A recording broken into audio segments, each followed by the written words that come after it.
India's High Commission has responded to a debate held by UK's House of Commons on the farmers' protests. The High Commission of India slammed the debate, saying that it was a one-sided debate that was packed with false assertions. The High Commission in London issued a statement right after that debate was held. UK's parliamentarians debated on India's farmer protests in response to an e-petition. The High Commission said that it has been taking care to inform all concerned about the issues raised in the petition. During the debate, the UK Minister of State for Asia, Nigel Adams, said that the agricultural policy is a domestic matter for the Indian government. We will continue to work with our international... That agricultural policy is a domestic matter for the Indian government, as the Honourable Member for Aberavon, the official opposition spokesman, has also confirmed. However, the UK government believes firmly that freedom of speech, internet freedom, which has been raised by Wolverhampton, the Honourable Member for Wolverhampton South East and many others, alongside the right to peaceful protest, are vital to any democracy. But we also accept that if a protest crosses the line into illegality, security forces in a democracy have the right to enforce law and order in a proportionate way.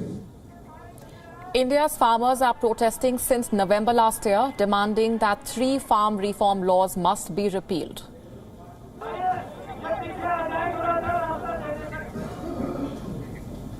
And joining us on the broadcast this minute is our principal diplomatic correspondent, Siddhant Sibal. Siddhant, if you can elaborate for us what the Indian High Commission has said.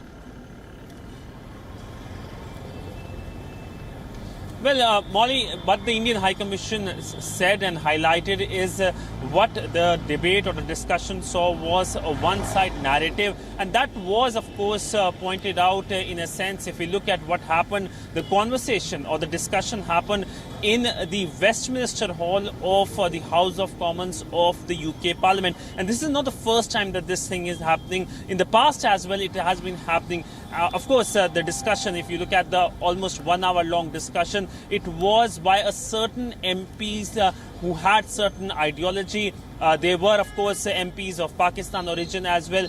Jeremy Corbyn, who was, of course, the former chief of the Labour Party as well. Most of them were Labour Party MPs, barring one MP. Most of them made statements against India, and most of the statements were, in a sense, were factually incorrect. Remember, one of the MPs said that there were thousands of farmers who have committed suicide, which is completely inaccurate.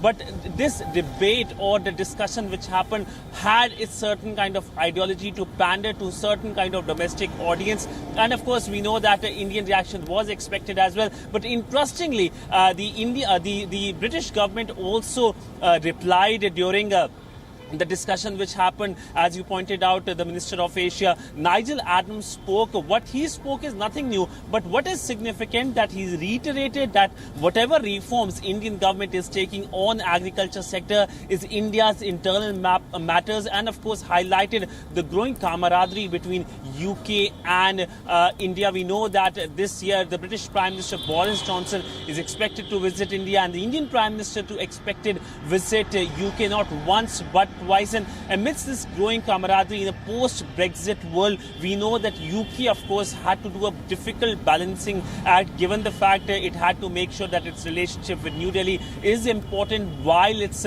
norms, the parliamentary norms, are also important to it. We know that just a few days before that, the British High Commissioner here in India had his first briefing where reporters were present, including I was present, and he talked about the fact that how India is an important ally of UK. We know that now reports are coming that UK is also keen to join the Quad grouping of India, Australia, Japan and US, and at this time it is highly unlikely that there will be any negative comment by the UK government against India. Siddhant Sibal, thanks very much for those updates. Leaving it there for the moment.